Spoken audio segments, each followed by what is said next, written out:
everybody, Julie Murphy here, and I am here to tune in and help you get to a place where you can transform your financial regrets. Because I have found that everybody on some level has some kind of regret. Now, your financial regrets may come in different forms, and it may come through your work life or your family life or your financial life if it's debt. But it's really important for us to see where it is versus where it is that you'd like to direct it to go. And don't forget to subscribe and like and hit that notification bell, because I am here to help you get to exactly a life that you'd love. I recently had a mom at my kid's school send me a Facebook message. And she said there, she goes, "Oh my God, where are you at with your kids? Because you are the fun mom, and I've always wanted to be the fun mom, and you just seem to like be fun. Where is that? I'd love to take my kids." And it's really interesting because I really spent a lot of time in my 20s and my 30s really making sure that I had no regrets. One of the biggest regrets that I ever had was that I listened to everybody else when I was younger, and I didn't even apply to the university that I really wanted to go to, and that was the University of Notre Dame. And in my 20s, I had then had the opportunity, after building my own business, to actually go into their executive MBA program and actually become a Notre Dame graduate, which currently I am an alum. And what does this have to do with our financial life? Well, we make these decisions, whether it's in our personal life, our family lives, our work lives. And I'm finding that as we age and as we grow, and particularly at this time of year around the holidays and the New Year's, that we start to reminisce and we start to look back. And many of us have so many regrets. And I want you to do, first and foremost, I need you to accept the reality that you've created, every ounce of it. Financially, that's the debts that you've taken out. I remember years ago when I wanted to build a whole team of financial advisors to be able to help the future, because I had someone in my industry say to me, "Oh, Julie, you're just a one-hit wonder, and you're really great at connecting with people and helping them with their emotional side of money, but that's just not normal, and you're just a one-hit wonder."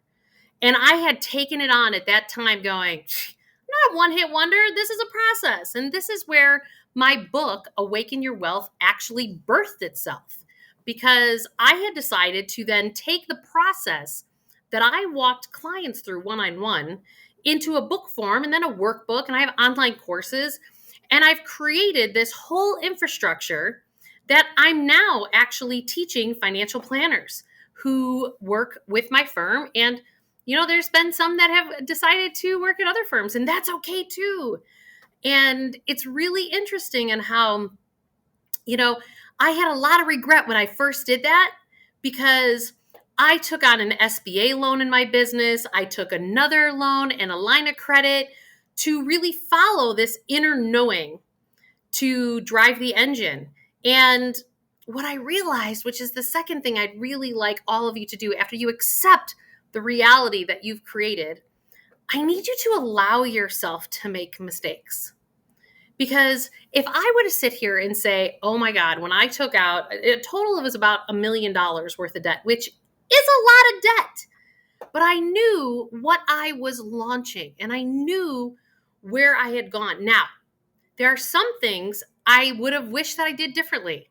But again, I had never run a business and tried to train other people besides my brother who works with me to be the type of financial planner that I am, and really helping people with the emotional side of money.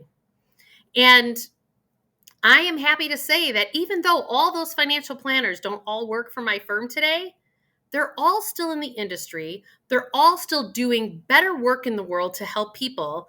And does it really matter whether or not they're still at my firm, or the fact that I love that one of them's, launching himself at Morgan Stanley, and he's Everything I've taught him, he's now bringing into that firm.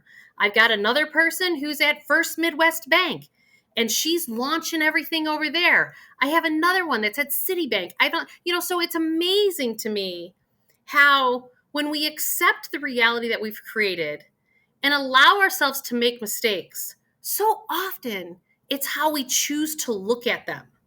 Because what I know to be true is that every single thing that I have ever needed, wanted, has always come because I'm adding more good into the world than being the negative Nelly and beating myself up along the way. And did I like having $1 million of debt? No.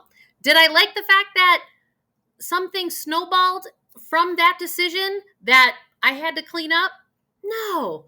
But you know what? I accepted it and I allowed myself to learn because that's the most important part. So often, many of us in our society get to where we're in our 50s and we're like going, oh my gosh, I don't have enough saved for retirement, because back in my 20s when they were telling me, hey, you got to max out your 401k, and no one ever did it until they were like in their mid 30s, and some don't do it till their mid 40s, because you sit there and go, that's not too far away. And so regardless of where it is that you're at, it's okay, because the only thing you actually have is the here and now. And that's where accepting the reality and allowing yourself to make mistakes. And then the third piece that's super important is you have to open yourself up to receive, because you have no idea how fast it can turn around like that. When I'm helping clients actually tune in to their heart and their soul, and they switch that job and they start to tune into their family members a little bit more to start to create the life that they really truly want to create, then guess what? Miracles start to happen. Things really start to gel and to mold in their life. Why? Because the highest vibrational force in the universe is the human heart. If you don't believe me, go look at all the research at heartmath.org, because those researchers have done it all. And the magnetic force of our human hearts goes for over 8 miles, and they just don't even have anything to measure it farther than that. These minds, these brilliant minds that we have educated, the magnetic force only goes for 2 feet. So when we're only making decisions from our heads and not including our heart, quantum leaps are not going to happen, at least not to the extent when you bring your heart into it. So during this season, while you're sitting here and you're looking at what financial regrets do I have, I really need you to not beat yourself up about it. Why? Because it is what it is. You can't change it. I had someone tell me one time when I was up on Capitol Hill speaking and said, you must be from the Midwest, young lady. You're a direct talker. And I'm like, yeah, I am. But guess what? It's okay. Like, let's stop BSing ourselves. Let's stop thinking reality is not what it is.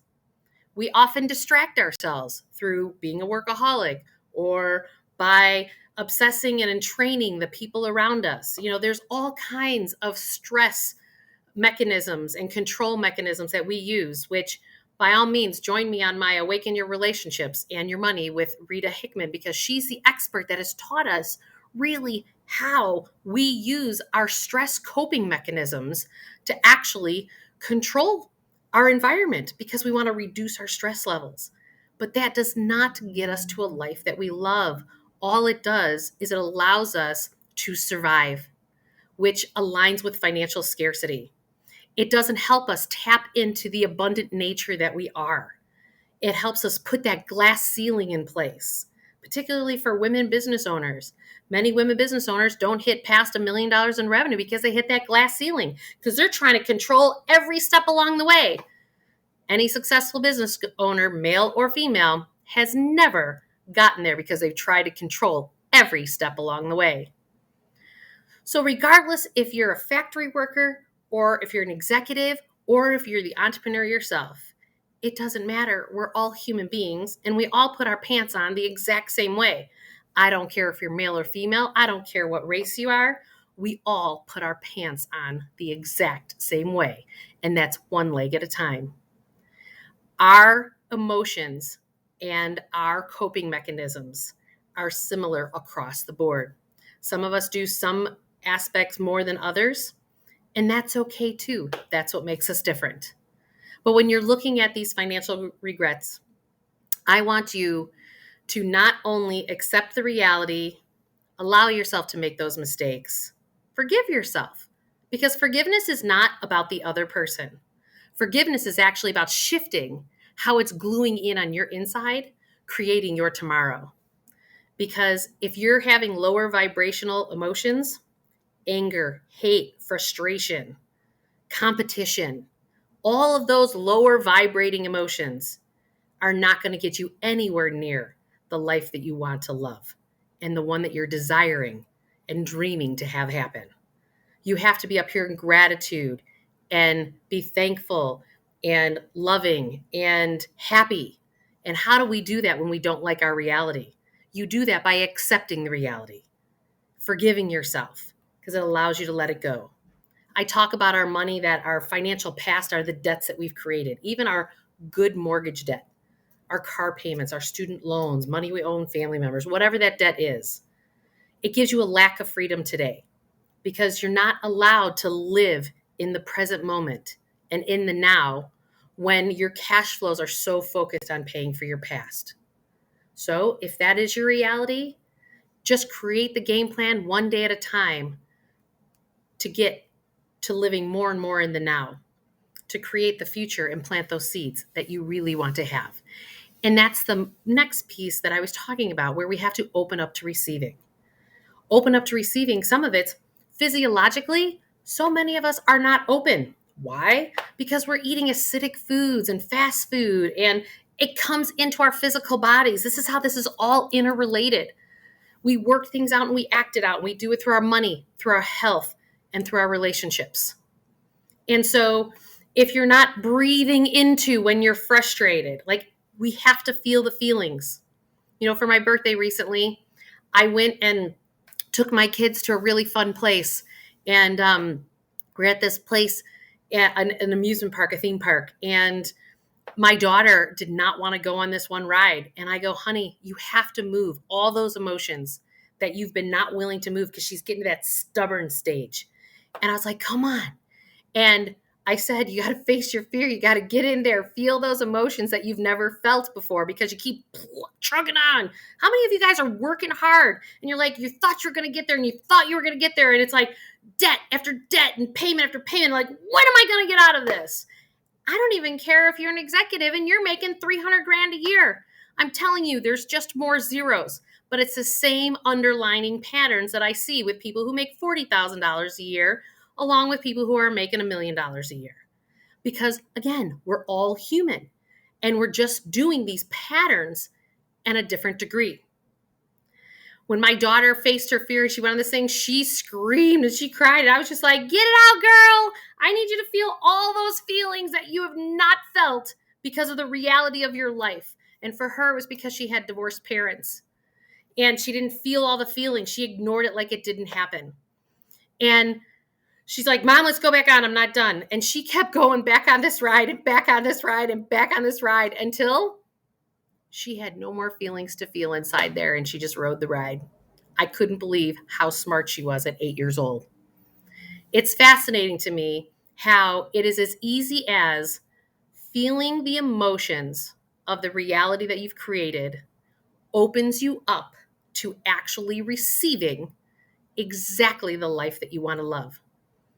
Because when we're jammed up emotionally, our nervous systems are hijacked, and there's no way you can open up to receiving more income, more bonuses, more time to live more of the life that you want to live, because it doesn't have to be that you work more hours. We're missing the boat there. That does not create long-term more cash, because that cash, if you're working more hours, is actually going to be a leaky container out the back door to your health and your sickness. I cannot tell you how many men that I have helped in their 60s and early 70s, and I'm continuing to hear the story over and over again, that they've never felt all those emotions from all those years of working, and then they get sick right after they retire. and they just decline for the rest of their days. And I'm shown this all the time. And I want to share that with you guys so that we can actually get to this place. So don't forget, accept the reality, allow yourself to make those mistakes, and open yourself up to receiving. There's all kinds of information on my channel to help you through those three things. But you have to be willing to clean up your financial past, which are your debts, while living in the present moment, meaning your cash flows in and out are in alignment to create the future that you really love. All right, everybody, don't forget, I want you to hit the subscribe button, like, and hit that notification bell so I can help you to create a life that you absolutely love. See you soon. Bye.